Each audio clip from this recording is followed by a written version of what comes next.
नमस्कार, पुन्हा एकदा आपले स्वागत आहे मित्रांनो. डीए थकबाकी अदा करण्यासंदर्भात वेतन व भविष्य निर्वाह निधी पथकामार्फत एक महत्वपूर्ण परिपत्रक निर्गमित झालेलं आहे. त्याबद्दलची सविस्तर माहिती जाणून घ्या व्हिडिओच्या माध्यमातून. त्याकरता व्हिडिओ शेवटपर्यंत पहा. व्हिडिओ आवडल्यास लाईक करून आपल्या मित्रपरिवाराला शेअर करा आणि चॅनलला आपण अजूनपर्यंत सबस्क्राईब केलं नसेल तर सबस्क्राईब करून समोरील बेल आयकॉनला क्लिक करायला विसरू नका.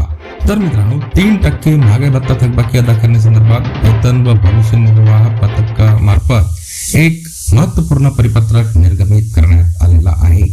सदर परिपत्रकानुसार नमूद करण्यात आले आहे की माही मे 2026च्या नियमित वेतन देयकामध्ये माहे नोव्हेंबर 2025 ते जानेवारी 2026 या कालावधीतील वाढीव 3% महागाई भत्त्याची थकबाकी रक्कम समाविष्ट करून माहे मे 2026 चे नियमित वेतन दिनांक 26 मे 2026 पर्यंत ऑनलाईन फॉरवर्ड करून महागाई भत्ता फरक तक्ता हार्ड कॉपी सादर करण्यात यावे असे निर्देश देण्यात आलेले आहे.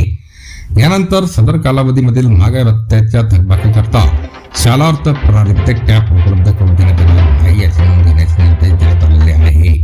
करिता कार्यालयाच्या स्तरावर प्राप्त सर्व लेखा श्रद्धांची माहिती 2026 ची नियमित वेतन देयके रिजेक्ट करण्यात आलेली आहे आणि सदरचे परिपत्रक इथं आपण दाखवत आहोत.